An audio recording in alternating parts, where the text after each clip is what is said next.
एक दिन आप अपने बच्चों की स्कूल की फीस क्रिप्टो से भरेंगे या किराने की दुकान से चीनी क्रिप्टो से खरीदेंगे? Well let me tell you, ये सब पॉसिबल है। नमस्कार। क्या आप भी हर जगह bitcoin, crypto currency, digital wallet जैसे शब्द सुन सुन के थक चुके हैं मगर समझ नहीं पाए कि आखिर ये है क्या? डोंट वरी, मैं पलक यादव आपको बताऊंगी कि आखिर ये क्रिप्टो क्रिप्टो क्या है। जी के डिजिटल शो में हम बात करेंगे आज डिजिटल मनी की। पर सबसे पहले जानते हैं कि ये पूरी क्रिप्टो की दुनिया आखिर आई कैसे। सबसे पहले था बार्टर सिस्टम, जैसे गेहूं के बदले जूते, आम के बदले सेब या नमक के बदले चाय। मगर क्योंकि ये सिस्टम में बहुत सी दिक्कत थी, जैसे कोई आम के बदले सेब ना ले तो फिर मुद्राओं का इस्तेमाल शुरू हुआ। सोने के, चांदी के, तांबे के और भी तरीके के सिक्के इस्तेमाल होने लगे। पार्टीशन से पहले भारत में दमड़ी, टका, पाई, आना, दमन्नी, चवन्नी, अठन्नी और रुपए के सिक्के चलते थे। मगर सिक्कों के भारी वजन की वजह से उनको लेकर इधर उधर जाना बहुत मुश्किल होता था, इसलिए पेपर करेंसी यानी नोट आना शुरू हुए। अब नोटों का इतिहास तो हम जानते ही हैं। 10,000 के बड़े बड़े नोट से शुरू होकर जो वॉलेट में भी ना आए, नोट छोटे से छोटे होते गए और अब तो ज्यादातर लोग बिना पेपर करेंसी के ही चलते हैं। आज से 5-6 साल पहले किसी ने सोचा भी नहीं होगा कि सिर्फ एक क्यूआर कोड को स्कैन करके किसी को पैसे भेजे जा सकते हैं। मगर आज पेटीएम, गूगल पे, फोन पे हर दुकान नुक्कड़ पर मिल जाएगा। ऐसे ही मैं आपसे कहूं कि डिजिटल करेंसी की दुनिया दूर नहीं है तो शायद आप भी विश्वास नहीं करेंगे, मगर 2009 से ही ये पूरी दुनिया शुरू हो चुकी है।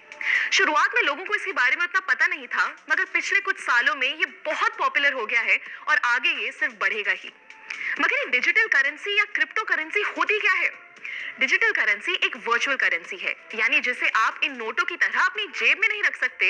ये हमारे ऑनलाइन वॉलेट में रखी जाती है, यानी बिना किसी झंझट के आप इसे कहीं से भी एक्सेस कर सकते हैं। अच्छा, इसी का दूसरा नाम कह सकते हैं क्रिप्टो करेंसी। Crypto currency. अब करेंसी का मतलब तो हम समझते हैं पैसा, मगर ये क्रिप्टो किस बला का नाम है? क्रिप्टो मतलब छुपा हुआ या जो सीक्रेट हो, यानी कि आप क्रिप्टो करेंसी से अपने पैसे की जो भी ट्रांजैक्शन करेंगे या लेन देन करेंगे वो सब छुपा हुआ होगा और सिक्योर होगा। ये क्रिप्टो करेंसी का चलन 2009 में शुरू हुआ, जब सबसे पहली बार सातोशी नाकामोटो नाम के एक आदमी ने वर्चुअल करेंसी बनाई। अब इसका नाम हम सब ने कहीं ना कहीं सुना ही है। जी हाँ, बिटकॉइन। बिटकॉइन आज की डेट में इतनी बड़ी क्रिप्टो करेंसी बन चुकी है कि आप मानेंगे नहीं कि कई बड़ी बड़ी कंपनीज आज बिटकॉइन से पेमेंट्स लेती हैं। एक मजे की बात बताऊं, अगर आपने 2009 में एक बिटकॉइन खरीदा होता तो आज आपके पास बिना कुछ किए बैठे बिठाए करीब 16 लाख रुपए होते। मगर आज इथेरियम, डॉज कॉइन, टेथर जैसी 19,000 क्रिप्टो करेंसीज बन चुकी हैं।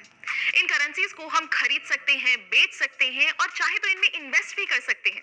अब ये तो हम समझ गए कि क्रिप्टो करेंसी एक तरीके के ऐसे पैसे हैं जिन्हें हम छू नहीं सकते, मगर अगर हम इनसे खरीदेंगे या बेचेंगे तो इसे कोई कंट्रोल कर रहा होगा क्या? जी नहीं। यही खास बात है क्रिप्टो करेंसी की।